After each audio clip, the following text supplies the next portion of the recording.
Hey guys, welcome back to the channel.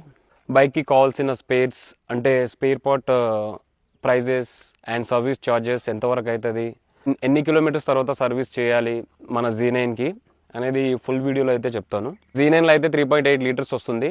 షోరూమ్లో అయితే Kawasaki brand దొరుకుతుంది. Litre 200 change ఉంటుంది. 3.8 litres అంటే ఇక అర్థం చేసుకోండి మీరు.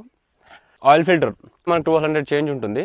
అది కవాసాకి బ్రాండే, made in Japan. Air filter అయితే మనకు కావాల్సిన బ్రాండ్ వేసుకోవచ్చు. బీసీ అయితే 8,500 8,000 పైన ఉంటుంది, కానీ తక్కువ అయితే ఉండదు. కూలెంట్ కూడా మనకు సేమ్ 3.8 లీటర్స్ అయితే వస్తుంది. సర్వీస్ అయితే every 5,000 kilometres, every 20 to 30,000 kilometres తర్వాత అయితే థ్రోటిల్ బాడీ క్లీనింగ్ చేపియాలి. So guys, let's talk about chain sprocket. So chain sprocket అయితే మనకు ఆల్మోస్ట్ 22,000 నుంచి 30,000 వరకు అయితే చైన్ స్ప్రాకెటే ఉంటుంది. హెడ్ లైట్స్ 40,000 to 50,000 ఉంటుంది.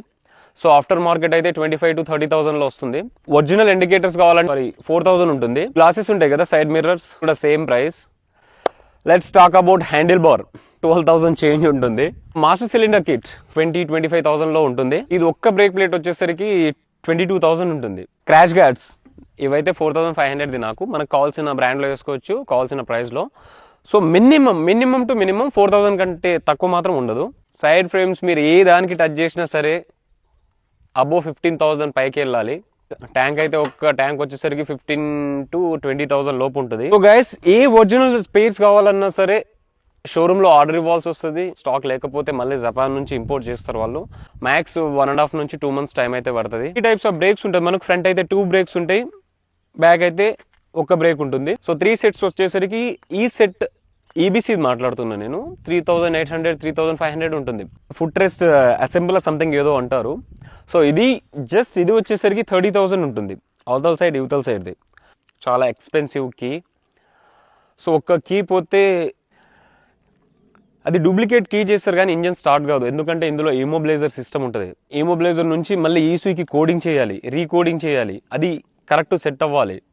సో ఇది సెట్ అవ్వాలంటే ఇంకా వాళ్ళు తీసుకుంటారు, కొందరు చార్జ్ చేస్తారు like 60,000-70,000. And replace just ECU and key set కావాలంటే మాత్రం దాదాపు 1 lakh నుంచి 1,80,000 వరకు పడుతుంది. కొన్ని ఫార్మాలిటీస్ ఉంటాయి, అది కంప్లీట్ చేయాలి షోరూంలో.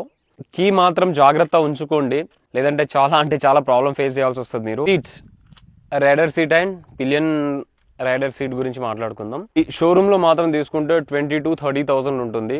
సో గైస్, ఈరోజు వీడియో అయితే ఇది. సో గాయస్, ఇదైతే Z9 మెయింటెనెన్స్ నాకు తెలిసిన కాడికైతే చెప్పిన.